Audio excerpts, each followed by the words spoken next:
Em resposta ao presidente americano Donald Trump, o secretário do Conselho Supremo de Segurança Nacional do Irã, Ali Larijani, afirmou que os iranianos não estão abertos a negociações com os Estados Unidos. E horas depois da morte do ditador Ali Khamenei, o conflito no Oriente Médio se intensificou. O Hezbollah disparou mísseis contra a cidade israelense de Haifa. O Irã reagiu com mísseis e drones. Os ataques atingiram Israel e países como Bahrein, Kuwait, Catar, Emirados Árabes Unidos e também Jordânia. O Irã anunciou que a mulher do líder supremo também morreu em decorrência de ferimentos causados pela ação militar. O governo iraniano informou que pretende convocar protestos pró-regime em homenagem aos familiares do ditador.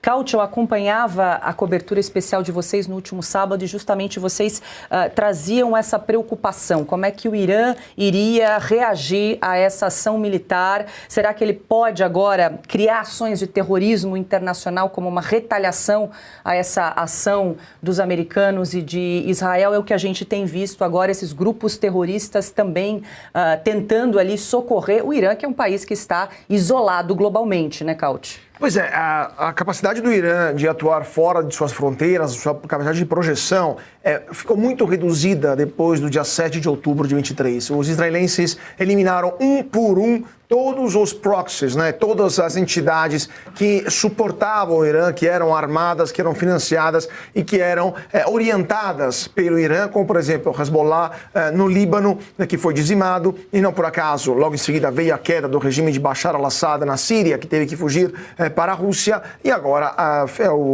também os Houthis no Iêmen, estão todos quietinhos, tirando o Hezbollah, que soltou alguns mísseis hoje, mas o resto não fez absolutamente nada em resposta à eliminação do Ali Khamenei. Por quê? Porque eles perderam capacidade de agir, perderam capacidade de atuar e de bombardear eventualmente o território israelense ou os navios que passam pelo Mar Vermelho. Então, todos os proxies e claro, Hamas, que foi eliminado, foi dizimado durante a guerra em Gaza. Então, todos os proxies do Irã foram duramente golpeados por Israel e agora terminaram o trabalho eliminando a liderança do Irã, porque era do Irã que vinham todos os problemas da segurança do Oriente Médio. Era o Irã que fomentava as crises no Líbano, fomentava, que estava ajudando o regime sírio a massacrar a sua população há mais de uma década. É o Irã que tentava desestabilizar os vizinhos árabes e agora está lançando mísseis contra esses vizinhos.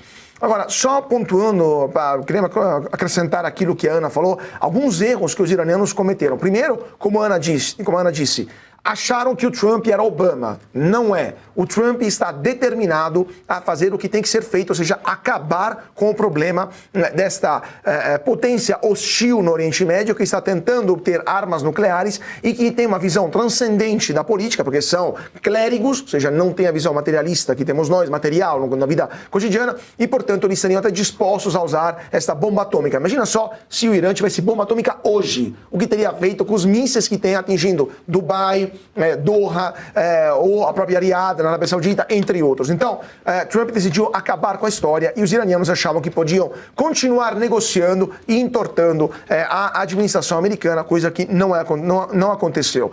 Ponto número 2. Os ataques aos países vizinhos. Agora, nenhum país da região vai levantar um dedo para tentar limitar a ação americana ou israelense. O regime vai colapsar porque os países próximos vão, inclusive, ajudar os americanos a acabar com a história. Então, acabou a solidariedade regional, que já não era aquelas coisas, considerando que os países próximos são árabes sunitas e o Irã é persa e é xiita. E, por último, o fato de que Khamenei deu a sua bênção para aquele pogrom que foi o 7 de outubro. Khamenei foi, se não o inspirador material, ou seja, quem deu a ordem para o Hamas fazer aquilo que fez, deu a bênção espiritual para aquela caça ao judeu que aconteceu no dia 7 de outubro, e isso desencadeou a vontade de Israel de revanche, ou até de vingança, porque Israel não esquece, Israel não perdoa também quem atua dessa forma. Vimos isso em 1972, 2022, Olimpíadas de Munique, o grupo terrorista Setembro Negro atacou os atletas israelenses lá em Munique. Israel pegou um por um todos os responsáveis por aquele ataque terrorista e os eliminou. 2023, 7 de outubro, Israel pegou um por um todos os responsáveis do 7 de outubro e agora os eliminou todos. Então, Israel não perdoa e, com isso, acabou o regime ditatorial, 37 anos de ditadura de Ali Khamenei, um ditador a menos no mundo, e não podemos que festejar a fim dessa ditadura. Antes de seguir aqui com os meus parceiros de bancada, deixa eu voltar com a Ana com uma informação. Diga, Ana. Não, é só para corrigir, que eu disse que a maior força aérea hoje no mundo é dos Estados Unidos, e a segunda maior força aérea é a Força Aérea da Marinha. Eu acho que eu disse Força Aérea da Força Aérea. Não, é Força Aérea da Marinha. Ou seja, a primeira maior capacidade aérea bélica do mundo dos americanos, a Força Aérea Americana. E a segunda maior é a Força Aérea dentro da Marinha. Ou seja, tomara que esse tempo que o Donald Trump disse de 4 a 5 semanas seja mesmo cumprido.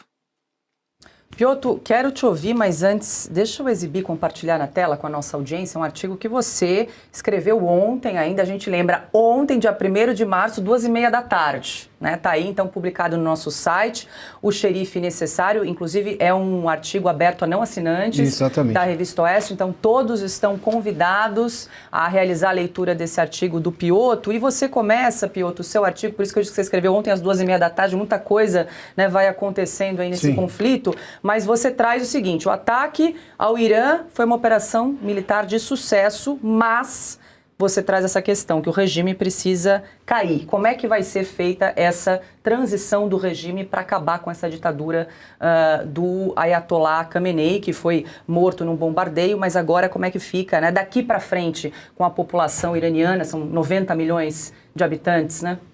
Sabe o que é, Paula?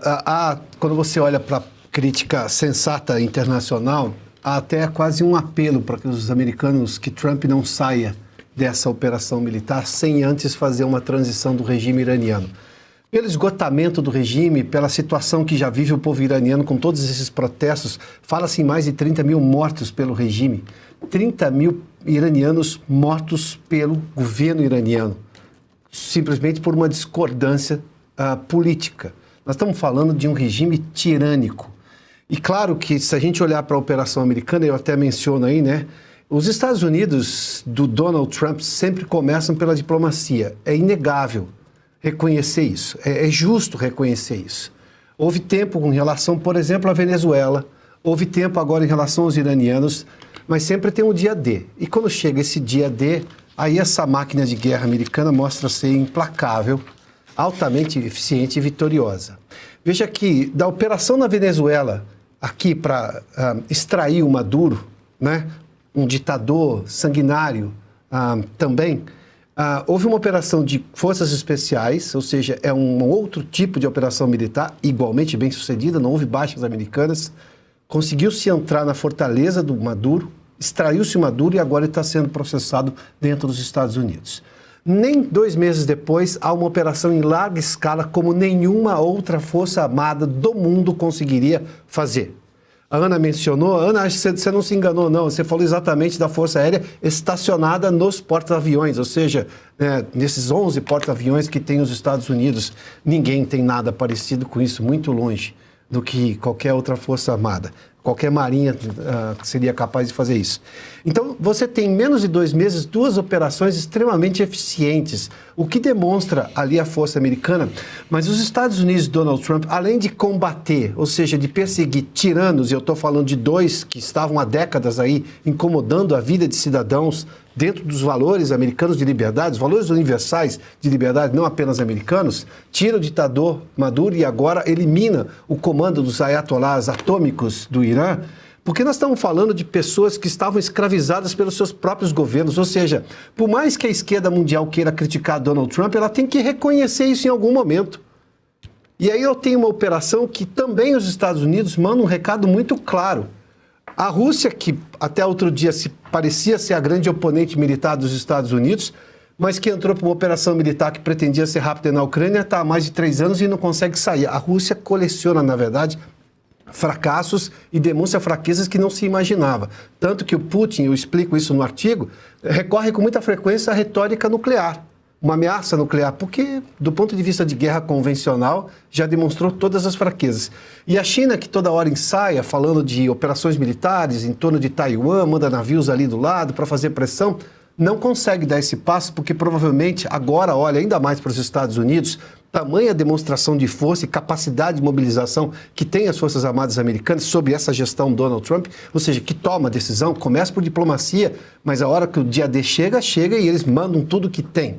A Ana já demonstrou aí o arsenal utilizado, e é uma parte só. Até porque se você, o nosso espectador talvez não tenha conseguido ler, tem em letras menores ali, e outras coisas que eles não podem, obviamente, falar.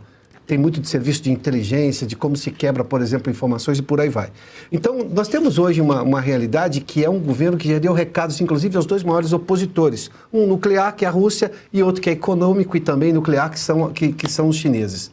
É um recado ao mundo de que os Estados Unidos disseram, olha, o xadrez político agora passa necessariamente por Washington, o que é uma oposição, é uma forma completamente oposta de fazer política internacional do que fizeram os democratas até outro dia, que estavam lá muito mais preocupados com aquela agenda woke e a política miúda de Washington do que propriamente defender o legado da Segunda Guerra, que é um legado de liberdade, da vitória americana e dos aliados durante a Segunda Guerra Mundial. A gente não tem hoje paralelos de uma mobilização militar com a competência que os americanos demonstraram ter, mas sobretudo pela decisão, por isso que eu chamei de o xerife necessário, porque até quanto? Por quanto tempo mais nós, no mundo civilizado, iríamos suportar povos sendo oprimidos por seus governos tirânicos? Donald Trump está fazendo uma limpa, podemos chamar assim.